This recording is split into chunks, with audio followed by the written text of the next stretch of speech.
Соли нави 2022 барои дастурони кинои як филми нави башагона бо номи «Дуруғ» ба намоиш гузошта мешавад. Ин филм аз ҷониби риёсати Тоҷикфилм дар вилояти Зуғд омода карда шуд. Ҳадаф рушди Тоҷикфилм мебошад. Мутахассисон мушоҳида карданд ки имрӯз талабот ба филми тоҷик нисбат ба 5 соли пеш бештар шудааст. ин сол Тоҷикфилм дар ҳамкорӣ бо як гурӯҳи эҷодӣ як филми ҳаҷвии кӯдакона сабт кардем ки номаш «Дуруғ» аст. аз рӯи асари устод Азизи Азиз бо коргардонии Ромиши Яздон мо як филми хубе сабт кардем ки рӯзҳои наздик он ба марзи тамошо гузошта мешавад ва барои тамошобинон пешниҳод мегардад. ҳамчунин чанд филми дигарро мо дар шаҳри Хуҷанд хуsusan дар маркази вилоят нахустнамоиш кардем. аз ҷумла мо филми яке аз филмҳои хеле беҳтарин ки дар соли 2021 сабт шуда буду коргардонаш Муҳаммадрамӣ Исмоилов буд, охирин сайди саёд дар шаҳри Хуҷанд нахустнамоиши онро ташкил кардем ки хеле хуб қабул карданд тамошобинон ва мутахассисони соҳаи кино ва театр ба он баҳои баланд ҳам доданд. соли ҷорӣ Тоҷикфилм як филми ҳунарӣ, 3 филми ҳуҷҷатӣ ва зиёда аз 5 лавҳа сабт намуд. маҳз аз ин ҳисоб филми тоҷик ба муваффақиятҳо ноил гардид. новобаста аз пандемия ва мушкилоти молиявӣ сабти филм дар вилоят бароҳ монда шуд то тамошобинон фазои холиро эҳсос накунанд. солҳои пеш вақте консерт эълон мекарданд мардум намеомад ва оҳиста оҳиста фазои консерт ва консерт омадану истироҳат кардан дар толорхонаҳо вай шуд, мӯд шуд.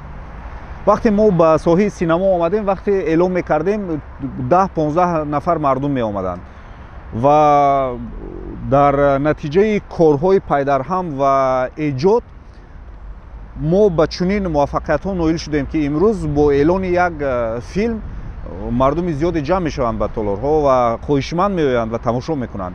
ин маъни онро дорад ки рӯз аз рӯз фазои синамо, фазои кино, фазои ба толори синамо омадан хуб шуда истодааст. ба ҷуз аз Тоҷикфилм инчунин муассисаҳои мустақилӣ ҳастанд ки бо таҳияи филмҳои мустанад машғул ҳастанд. Дидоршоҳ Орифзода коргардони филмҳои мустанад мегӯяд ки соли ҷорӣ 3 филм аз ҷониби гурӯҳи кори онҳо сабт шуд. моҳи январ бошад тамошобинонро филми нав интизор аст. филми мазкур дар Кони Бодом сабт гардид. аз соли 2014 ки ин тараф бо филмсозӣ машғул ҳастем то имрӯз якчанд филмҳои ҳунарӣ ҳамчун продюсер фаъолият бурдем, ҳамчунин дар чандин филмҳои мустанад, чандин 4-5 филми мустанад, дар 5 филми мустанад ҳамчун коргардон иштирок кардам ва таҳия намудам. ҳамин дар умум агар филми мустанад ва филмҳои ҳунарӣ ки ҳам коргардонӣ ва ҳам продюсерӣ кардам дар умум ҷамъ кунем 12-13 филм мешавад. не, ин дар умум аз соли 2014 то имрӯз. соли ҷорӣ мо як лоиҳа доштем, моҷарои сарҳад, ва ин лоиҳа аз ҷониби Интерньюз Тоҷикистон дастгирӣ ёфт ва мо дар доираи ин лоиҳа 3 филми мустанад ба навор гирифтем.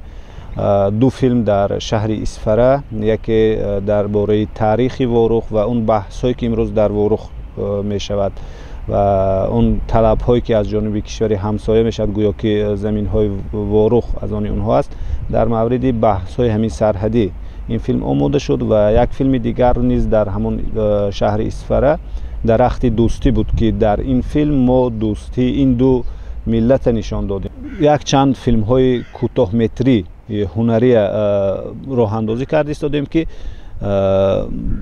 сабташ алон идома дорад ва худо хоста бошад дар моҳи январ филмҳои аввалаш, масалан ки дар ин лоиҳа 6 филми кӯтоҳметрӣ аст дар умум ва дар моҳи январ аввалин филмаш рӯи пардаи синамо меояд.